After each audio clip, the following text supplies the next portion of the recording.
I know you guys had a long day. You've been racking clothes or unloading trucks or whatever. I did all that. Probably 3 times in Salvation Armies. Who's new here, real quick, that I haven't seen since last? All right, that's cool. So I don't have to do too much. As you guys know, I'm a doctor of clinical psychology, and I'm also certified in addictions. But more importantly, God used me by His grace to overcome 23 years of being not only addicted to crack and meth and all kinds of other drugs, but delivering me from that and saving me from a gunshot wound, being stabbed and homeless and sleeping behind dumpster. That's the reason why I'm here, is to influence, to inspire you.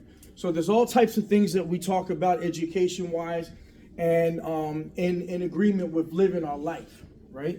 Let me ask anybody a question. So we got that out the way. So I want everybody to ask a question. This topic here, what does it raise for you, and why do you think this would be a relevant discussion based on, you might say, well, look, man, this got to do with drugs or whatever. I'm going to show you a whole bunch of them. It probably has a lot to do with drugs, but it has a lot to do with your life. Why do you think this is an important topic?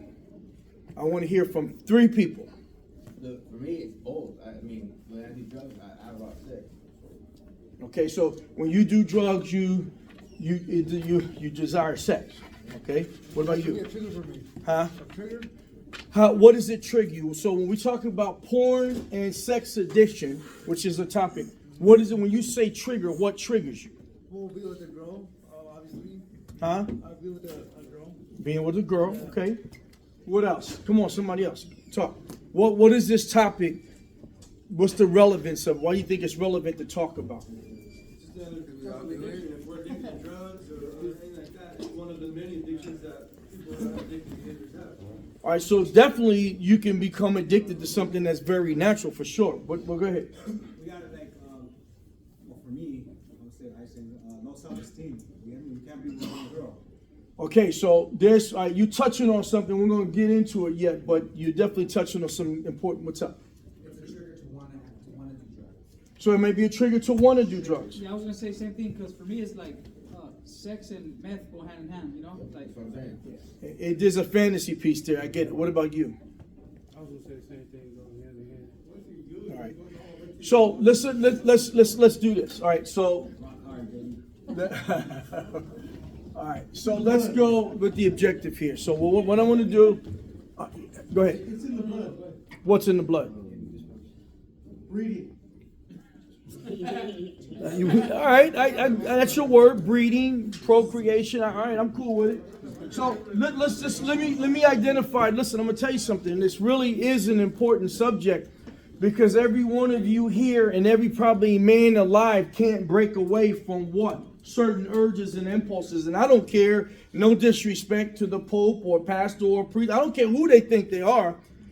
If you are born with the male genes, doesn't mean, this doesn't refer to gender. You're still going to have sexual impulse. As a matter of fact, every human being has been designed to have sexual impulses. Okay, we'll start that.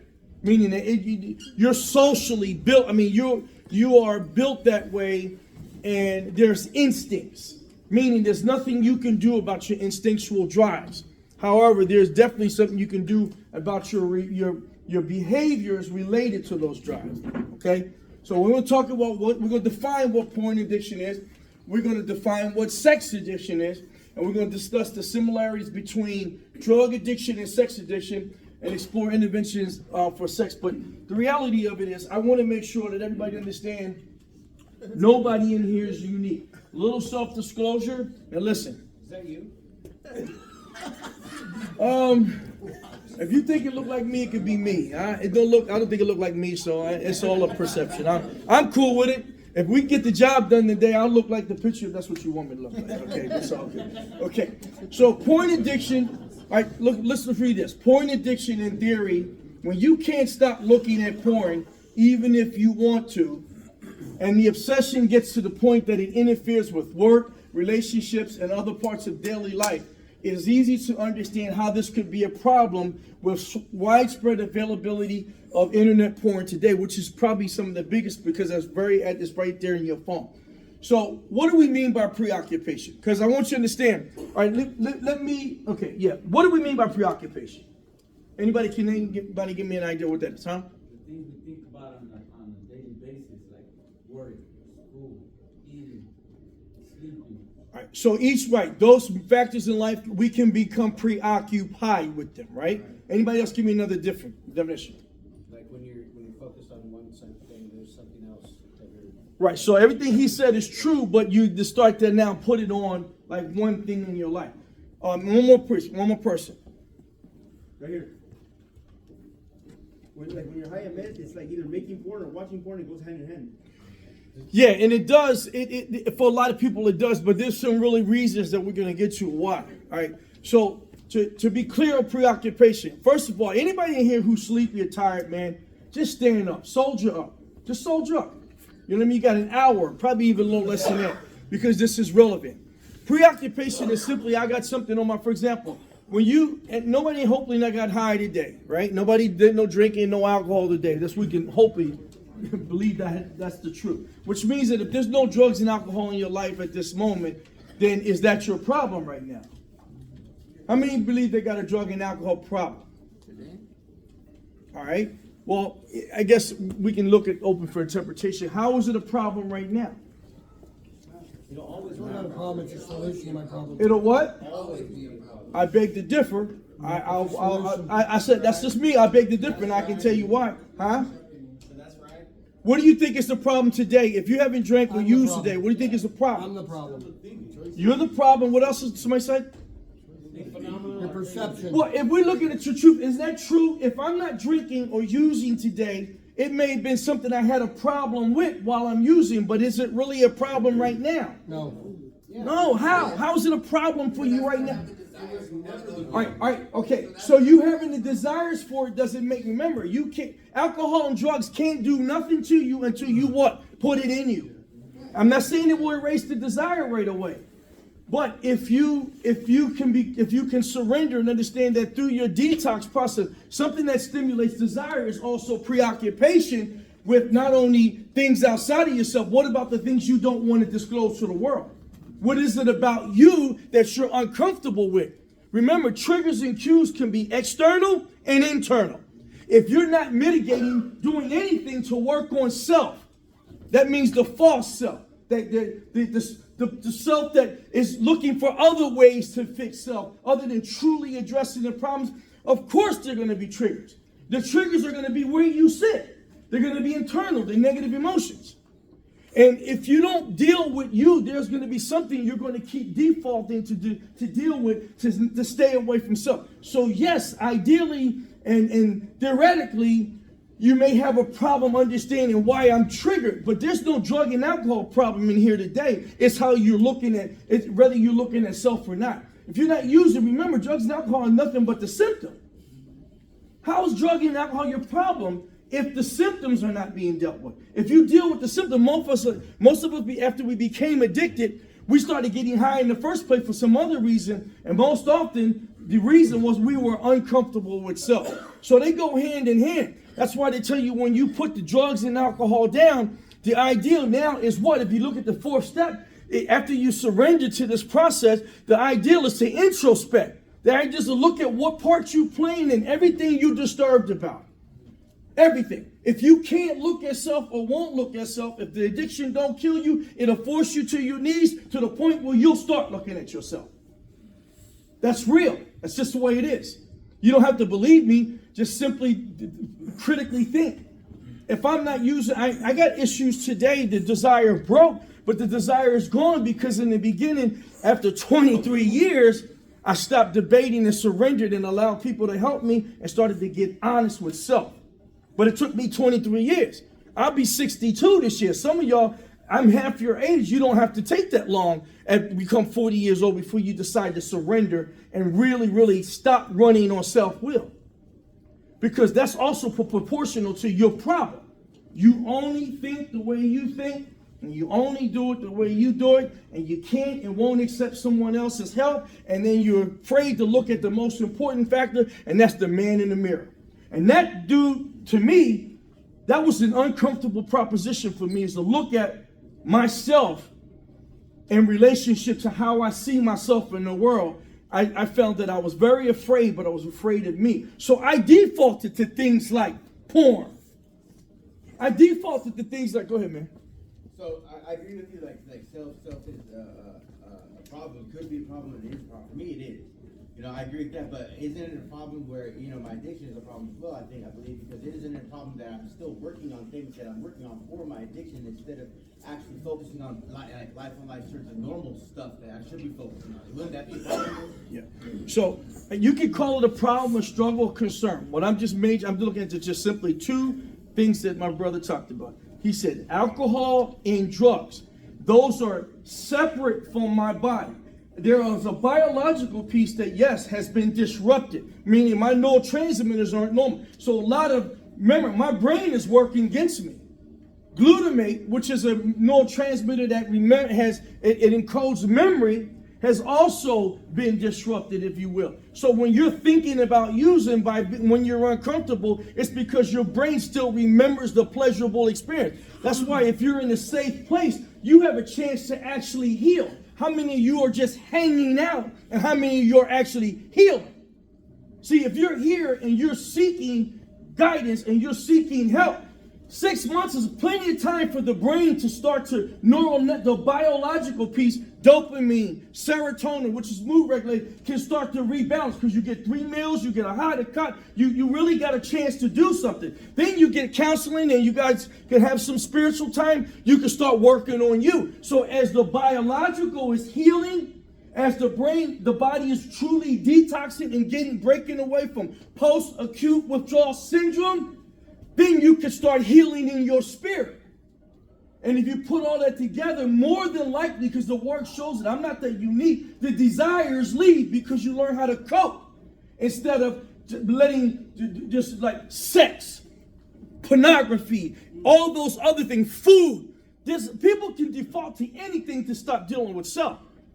So yes, I'm not saying right or wrong, and I'm not challenging you that you're right or wrong. I'm just trying to give you another way to look at this. Because the truth is, if I don't pick up no drugs, no matter how uncomfortable I'm feeling, drugs cannot set off the phenomenon of craving, and drugs will not put me behind the dumpster again. That's just it. I got a choice today because the desires have left. But I still don't have a choice when it comes to feeling negative emotions sometimes. I just know that that is not the way to work anymore. My experience has taught me that. So getting back to this, preoccupied, what does pervasive mean? So listen, if you can identify yourself with a porn addiction or sex addiction, and you know that that's happening, because I'm going to show you 5 dimensions of it. Pervasive. Anybody know, how would you know, well, what does it mean to be pervasive? How could porn addiction be pervasive? How could porn or sex addiction be pervasive? Let's define the word pervasive first, huh? Okay, let's see if somebody else can kind of help, and then we're definitely going. Huh? All right. Yeah, so let's just identify.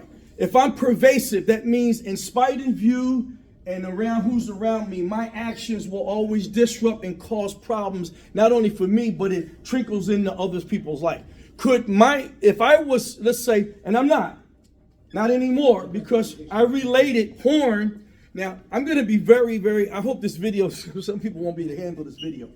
There was times in my past when I was using crack that the ideal of a woman, or some of our negative terms we related to tricks and stuff like, which they're just really women, and a motel and the drug all made sense. And so I took a hit. And then when I took a hit, no matter what I thought was going to happen, meaning in that sexual relationship, I couldn't pull it off because I was paranoid. And I tried to pull that off for 23 years. It never worked. So, no, really, because it was the fantasy, but what was I really looking for? I discovered I was looking for a feeling to get rid of a feeling, didn't even know what I was feeling because that was the whole ideal of it. Now, imagine yourself sexual. If you're a virgin, I mean, that's cool. No, there's nothing to be funny about. Yeah, but there may be a virgin here or two. I don't know. But if you've had sex and any of you have reached climax, you know what I mean by climax, orgasm, And after you've had the orgasm, if you were with somebody that really didn't mean anything intimately emotional to you, what was it other than, and watch this. What next? That's right. Oh, y'all not men then. Y'all not, y'all different people. That's right. Let me try that again. Time for you to go. How many of you, now think about it. Time for her to go. Think about it. I'm talking to me too. That you've had sex. And when you reach climax, if this person was not emotional and somebody you've been with for a long time, tell me I'm lying and this is what happens. After you reach it, your toes wiggle, whatever you do, the next motion is, What next? hold on, just listen, open up. It doesn't have to hold on guys, listen man, it's not black and white, and it doesn't have to refer to everybody. I'm asking if anybody understand when I say the deep breath, meaning once you have engaged and you've climaxed in your intimate moment with someone sexual. If there's really nothing emotional, a lot of the first thing our bodies will do is it will feel relief. Doesn't orgasm bring relief to? How many of it doesn't bring relief? It doesn't bring relief. Yes, it does. Okay, I'm saying that's what I mean. That's what I'm saying. There's a relief factor in releasing, and I'm going to show it. It's I don't care who you are. I don't care who you love. Whenever you climax, it's going to bring a powerful feeling, elation, and it's going to kick in. I'm going to show you that it's going to give you pleasure. Okay, so how come, why does it only have to be people you don't know? No. I think what I'm trying to do, guys, you guys don't overthink this. Listen. When I say people who you love, but I'm trying, all right, just so we can, I'm trying to be sensitive to every person in here, whether they love a man or a woman or whatever. I'm just simply trying to be culturally sensitive. So when I say no matter who you love, I really mean that. I'm not here to tell you who to love or not to love. So maybe it's just a frame of speech to be inclusive. Because I didn't love a whole lot of people, if you want to look at the women that I engaged in sex with. I could care less about them. And what I'm saying was true. After I climaxed, they were not important. I had to get out, get an excuse to get out and get away. Period. And if none of y'all can identify with me, that's just my story and I'm sticking to it. Okay? What I'm trying to say, all right, look at this. This is another thing I'm pointing at. Instinct, what would an instinct beyond this intended purpose look like? All right, we can agree. Isn't sex an instinct? Yep. Why do you call it an instinct? It's a natural desire. It's right. That's true. What else? You're supposed to, right? Isn't that to procreate? It's an instinct. Well, there's a procreation piece that's biblical, but let's keep it universal. Just give me an idea for an instinct. Listen, guys, let me tell you something. You know, one of the hardest things I had to do when I was in treatment, I was dope fiend 18, 19 years, and then somebody would come in just simply trying to bring more thinking and awareness. Not black and white like I got all the answers. Just because I'm Dr. Marshall don't mean I know everything. I have studied a few things. I do know a little bit. Not only is Dr. Marshall 23 years out there strung out and 62 years of life, almost 62 years of life. There's something in me of value. Now, you may not believe what I'm saying, but why don't you question your thinking, and why is it that you can't see outside your box of thinking, and why is it that your thinking is the only thinking, so you refuse, content prior to investigation, to see is there some other way to look at it? Come on, Herbert Spencer. Come on, Herbert Spencer. Right? And I did that. I assassinated the people who came in. I didn't want to hear what they said because a lot of times I didn't want to hear it. Oh my God, that might be my truth. Oh my God, that means I can't keep running from myself. Oh my God, that means I might have to take responsibility. And I realized and analyzed that for so many years, I couldn't get free from me. I couldn't get free from me because I thought I had the answer. Now today, I don't have all the answers. But by God, I have some information. Some. I'm not behind a dumpster anymore, and I'm saying you have to be behind one. And I do have a little clarity today. I pay my bills today intentionally.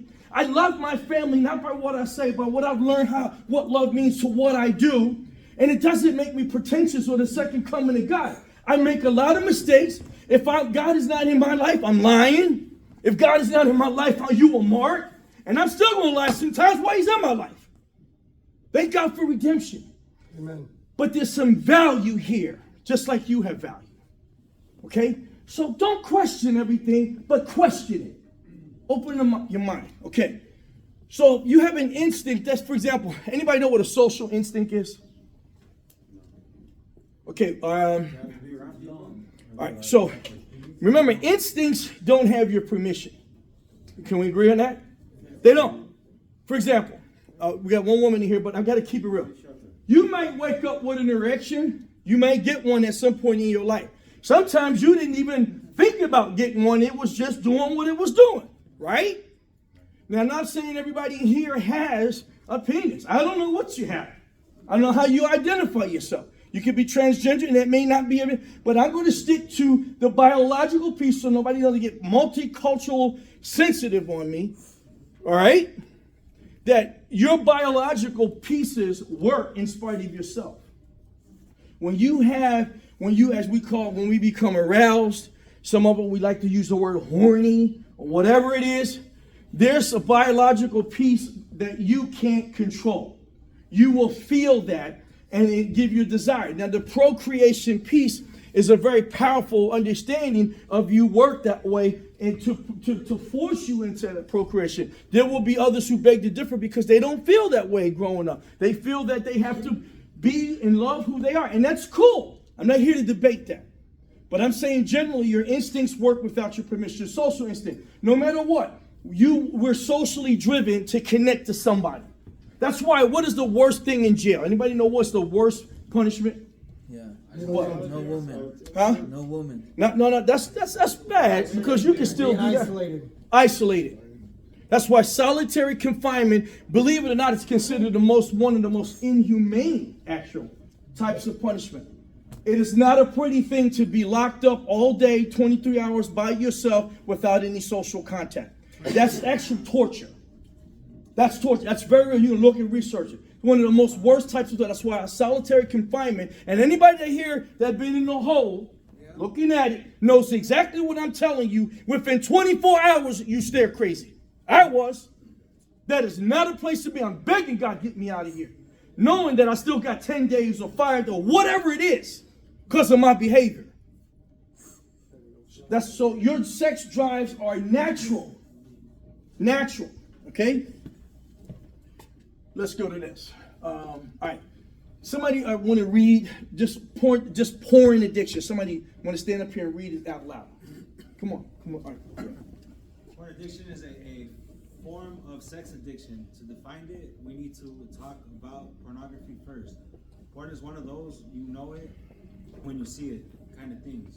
It can be roughly defined as sexually explicit or arousing images, written works, or other materials which are based in sexual content or subject matter. All right, so everybody know that I still have my feet on earth. I'm still human. I am no longer addicted to porn. That is the God's honest truth. I'm just simply not. I'm no longer, it's not my default. I actually rather have the real thing personally.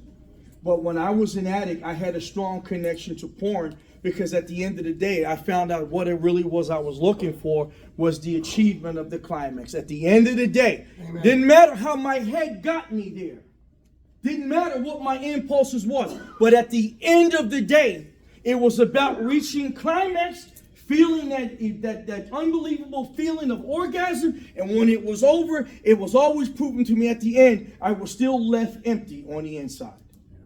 When God blessed me to break my addiction, believe it or not to say the desire of sex limited, or not to say that porn didn't kind of every now and then get me, but I didn't identify, like I didn't go purposely get a magazine and go through it and start to masturbate.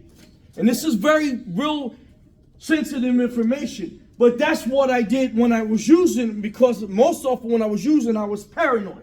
And so if it didn't happen in a real sexual act with the woman, which it really didn't, because when I got high, I got paranoid, I could never truly engage, I would default to a magazine and start to imagine that. Now, as much as y'all don't think I'm going to give you some of the truth here, because I might be able to help one person who said, damn, he's telling my truth. And what I realized was that while I was looking at this magazine and trying to stimulate my imagination, it ultimately came down to one thing, that the brain knew, even without me knowing, that it was going to lead to that climax. Otherwise, why would I do it? Some of you out here right now ruminate and look at porn, and in your mind, it's another distraction. And if you don't have a chance to masturbate, you look at it, you get yourself aroused, but the ideal is still to achieve that. None of you want to purposely reach an erection and not try to climax. That doesn't even seem human. So what is the problem? It becomes a problem, and it becomes pervasive if my use of porn and my stimulation of porn continuously preoccupies my time, where one, I'm not dealing with real self, right? I'm fooling myself thinking because I ain't smoking dope that I'm healthy now. No, there is a healthy way to look at it. Or it's isolating me, or it's costing me time and money because I simply can't get the images of that person off my mind. Or the girl that you see across the street. Of course she's going to look attractive. Of course you may want it. But when you ruminate on, remember there's some realities to the addiction part. It's not being natural when it becomes unnatural, that you can't take your mind off of it, when it compromises relationship. For example, some of you have a girlfriend or a wife. She's offended by you watching porn because she has self-esteem too, a lot of them. A lot of women or men, and they want to be looked at the desire and the passion the desire of your eyes. Yet you do it in spite of. Is that pervasive? Nope. Okay. Some of you may or may not have watched porn and say, baby, come on, let's watch this together. And some of the women may have went along, but there may be some that can't do that because, again, it messes with their self-esteem. Yet you do it anyway. Is that pervasive? Just if it's not you, imagine that. You're watching a porn movie or sex film with someone who doesn't find stimulation in that for you, but you decide, hey, babe, this is the only way I can be stimulated. And in spite of her or his feelings, you consider, I'm going to do it anyway, without no consideration for them. Or it keeps you from taking care of yourself. That's when porn and sex addiction, we were talking about porn, can really become a problem. And I'm here to put a monkey wrench in it. And I just said my feet are on the ground. I'm not saying I'm not stimulated by porn. I need you to hear this. I'm not saying I'm not stimulated, but I don't intentionally go look for it anymore. It's all around us, guys. It's the images. I've just learned that for me, I'm not no saint in that. I said I'm stimulated, but I don't ruminate it on anymore. The truth is, I really want to engage in the real act and in the healthiest way I can right now. But man, me learning and growing. Remember, I said I'm 61. I didn't figure, I grew to be who I am today. I grew to have a healthier sense of sex, or where it doesn't drive me away from the things I need to do. That's what I'm talking about. So I'm here, I'm on earth. My feet are down on the ground. But some of you in here get a magazine and possibly masturbate until your thing almost falls off. And then you can't stop. Okay? I got some chuckles here. And it may be real or not real, but somebody's identifying with me right now. And the piece the reason why we're bringing this to enlightenment is because whenever I'm not dealing with myself in true sense of self, I'm not going to get free from the bondage of it.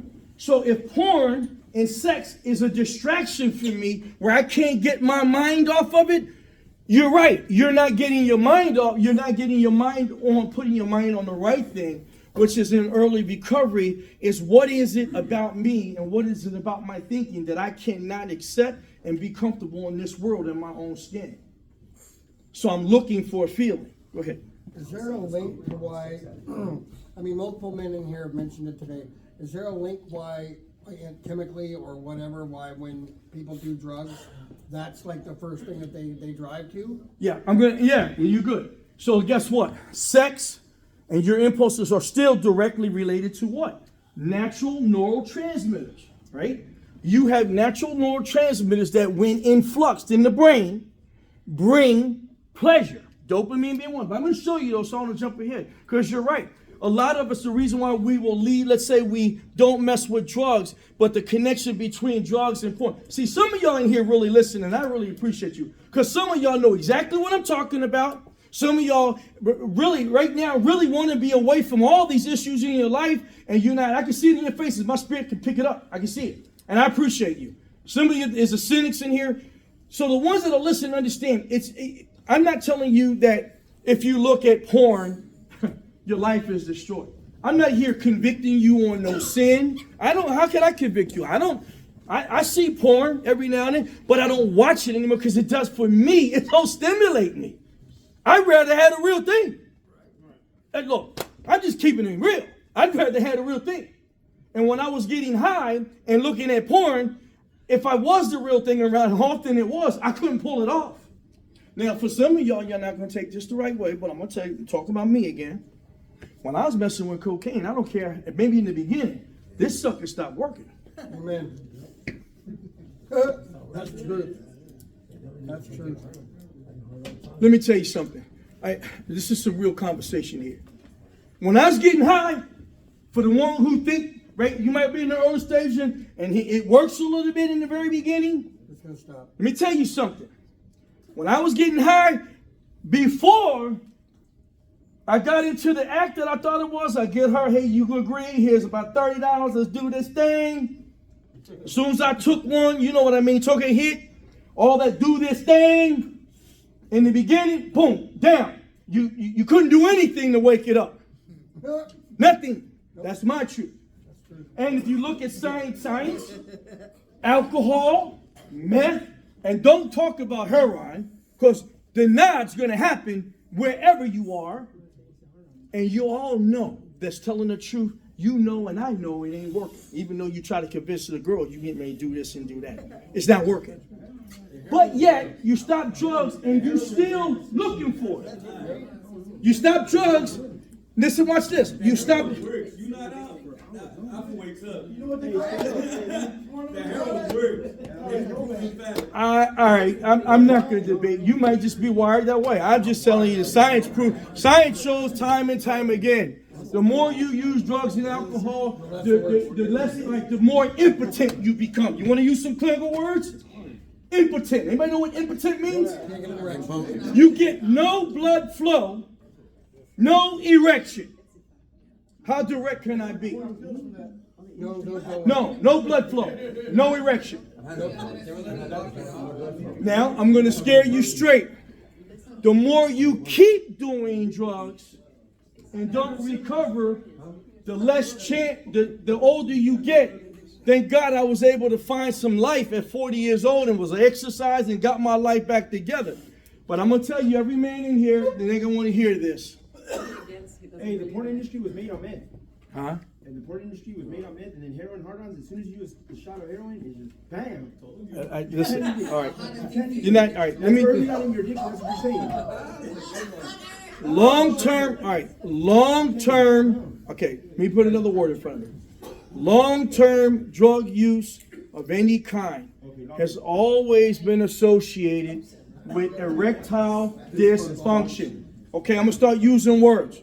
I'm going to say it again. If you're 30 and you continue for the next 20 years doing what you're doing, erectile dysfunction will become a function of your life.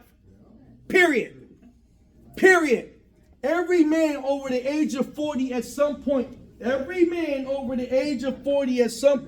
is going to have issues related to erectile dysfunction just because of the aging process, blood flow, psychosocial stages, or how you feel about self. Let me tell you something. A lot of you think you all that in the back, but as the more you keep developing shame in your behavior, porn and the sex addiction and deviant behavior start to create more shame and more shame if you're not doing something positive in your life. And that girl you think is so fine, maybe after the first couple times until she figure out who you are, you will start having ED problems because you're going to be thinking you ain't good enough and this enough for that person. So you can go ahead and play that all you want. You men who are just, anyone in here has a male genital? To put it that way. You are going to, at some point in your life, you hear me and you hear me clearly, going to face some type, it may not be a chronic, It may be some acute stuff, but you're going to face some erectile dysfunction stuff. You just are. Hey, I get you, like, Dr. Right here, real quick, is that, like, certain females that, you know, you see how they are, right, and they turn you off, my shit won't get hard for them. Like, I'll do a savannah shot. You know what? It's because, you know what, I see her manners, right, and I see how she is, and I'm like, nah, you know what, you might be bad as hell, and all these dudes might be on you, but I see your manners, and I don't like you no more. I'm good. My dick's not getting hard for you. Get the fuck out. What's also proves, all right, so what's also, I'm gonna segue into this, which also proves that your erections don't start here, they really start here. Yeah, no, but once you see, like, They maintain here, they start, listen, they stay, yeah, I know exactly what you're talking about. They stay, yeah, you with somebody, she might look like all that in a bag of chips, Yeah, right? you see how she But is. when your personality connects to her, you find that no matter how good she looks, and hold on, there's another piece too. You're not gonna want to hear this one. She might have that whole Coke shake going on. And you know, don't you know who you think you are? He might have that whole whatever thing going on. And don't you know who you think you are? And then you get intimidated. Whoa, I got quiet. You get intimidated.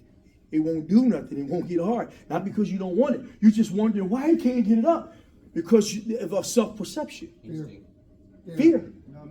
You see it looking that great, and you think you're going to do all that. I'm not saying this for everybody, but most often, as soon as you get what you think you wanted, and then all of a sudden become available, now you got performance anxiety. Amen. Can I handle this? Oh, I'm by myself. That's cool. That's cool. That's cool. I'm good. Hey, yo, I'm good. You know why I'm good? You can think what you want about me. You know why? Look in the mirror, because I'm talking you, me. And it's just, I'm just really buying some truth today. See, I'm gonna leave it at that. I'm gonna leave it at that. Go ahead. Doc, I heard the opposite, that if you do it, it's like you last longer and you're like more, you know, like there's potency going on, endurance. I'm gonna say it again, and this is the last time I'm gonna say it again. It's the last time because I don't want you to believe no lies. Long term. Now understand, there is what they call outliers in life.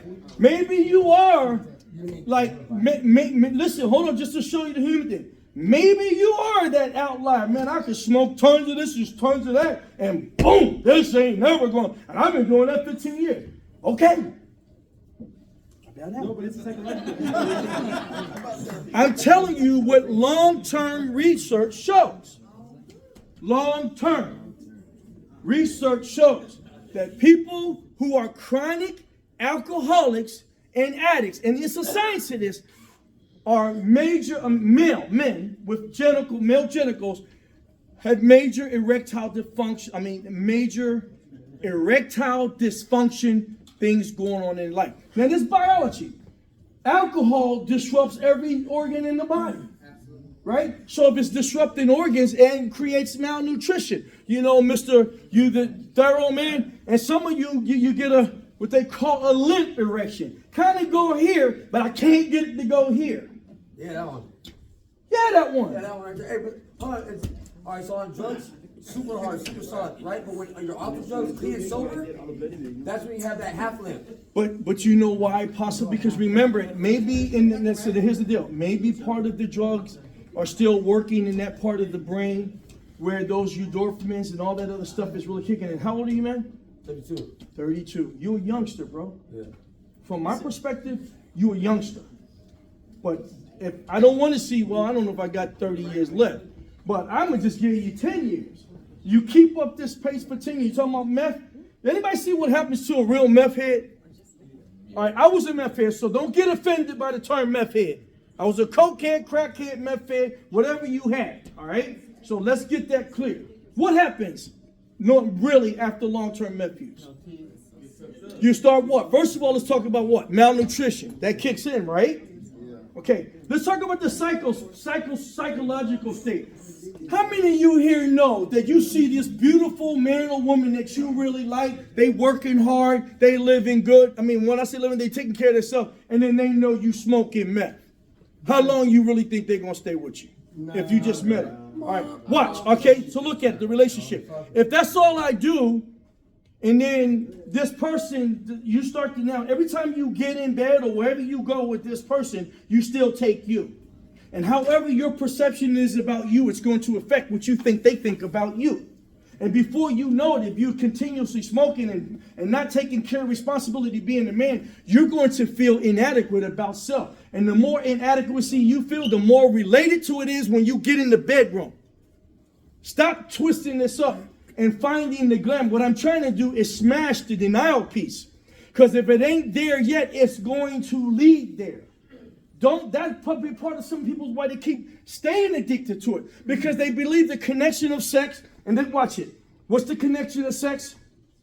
And the connection of a drug. When you take a hit, what does it do? It sends all these woogie feelings all through your body. What it really is doing is activating neurotransmitters in your brain, especially dopamine, right? And it gives you these great feelings of pleasure.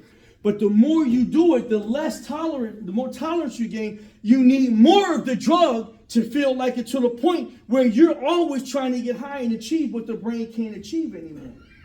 And that's why a lot of you can have sex and you're working real hard to get an orgasm and it doesn't work. Oh, I got their attention. Oh my God, hold on. I should have taken that. I got your attention. Got him. You're working, you're getting to working, you're working, and you still don't get that orgasm. Two reasons, possibly. One, while you're doing it, you're negotiating so many thoughts in your head. You're seeing what's sexy and what's good, and then you got other stuff going on upstairs. Most often related to how you see and view yourself. Most often how you see and view yourself. Most often because of performance anxiety. You think you're doing this and doing that. And God don't let him or her act like doing this. Are you done? Oh, I got their attention again. Don't let somebody seem uninterested. Don't let somebody seem dissatisfied. You think that you'll be working hard and never achieve. Right? Orgasms and sexual pleasure is related to a healthy mind. The pleasure is really related to a healthy mind. And a healthy mind is you really learning how to love yourself. And let's say you're a hardworking man, you take care of it. Maybe you ain't where you want to be financially. But at the same day, you're still feeling great about self. See, this is why this is important to know. Sex addiction and porn addiction are just another ways, especially when we ruminate on it, of taking myself outside of looking at healing and taking care of that's why it can become dangerous. Some of y'all say, I ain't get out here. I'm getting ready to go jack off when I leave. That's fine. I'm sorry about the jack off or masturbate. Okay, come on. I thought I was talking to some real, but it's all good. Okay, let me end it on this one because I want to show you the connection to the brain. Let's say, all right, Pavlov was a theorist who, when he did this in addiction, he wanted to relate addiction to how we can condition ourselves without even realizing. So the dog would be hungry, and then he would ring the bell at the same time he fed the dog, right? Eventually, he wanted to see, is there any physiological stimulation with, if he was to take the food away, with the same stimulation coming? You'll see where I'm going with this. So he rang the bell and found out the dog physiologically, which means internally, was still stimulated as though it was getting ready. So some of you, let's say, relate the bell to being the magazine or the girl across the hall you can't get your mind off of. Say the intensity. See, for all of y'all phonies, I'm going to tell you the truth again. Every one of y'all get involved in sex for one goal. What is it? Okay, we go. What you said. What else? I got to be kind of little clinically. You know what I mean? Okay, so no. All right. Let's have. Yo, guy, 5 minutes. Let's have some real talk. No drama. Not any of you that ain't on the human nerve. Or listen, if you're a virgin, maybe it's not real. And I respect you. I bow down to you too. You all look like grown men. And all right. So here's the deal. Everybody in here, if you're having sex, just say if. What is the goal? Satisfaction.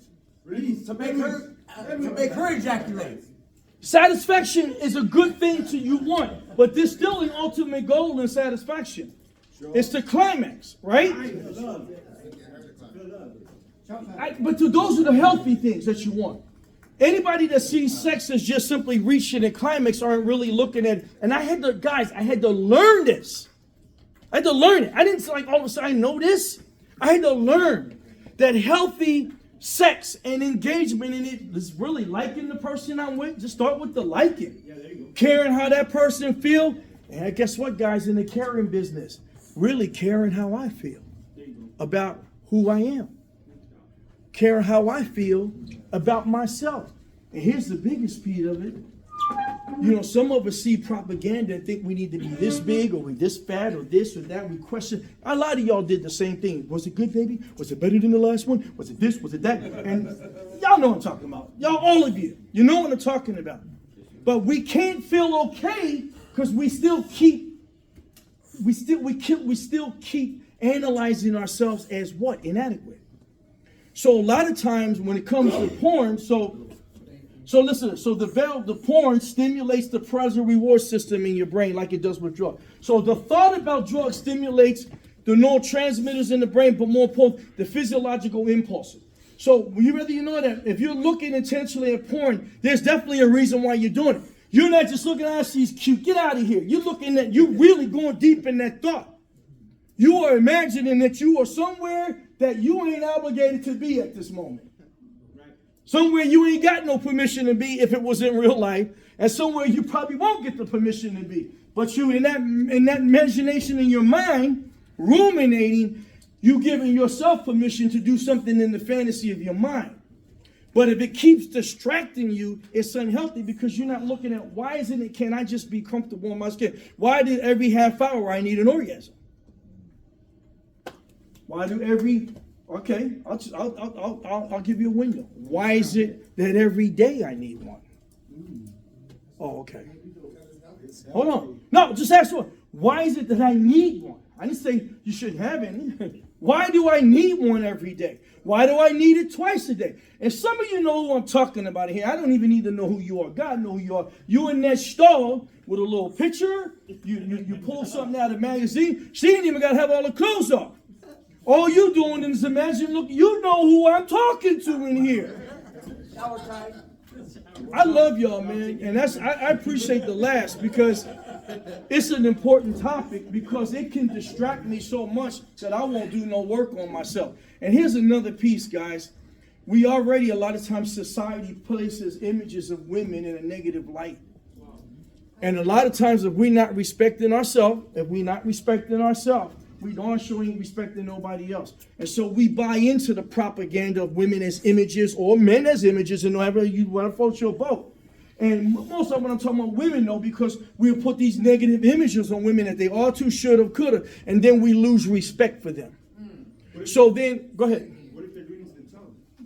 Listen, just because somebody is disrespecting themselves, this ain't about what they doing. This is about you showing respect to yourself. So if a woman is not respecting herself, you can still find ways to affirm her by respecting her in spite of herself. Nice. There you go. I got a daughter.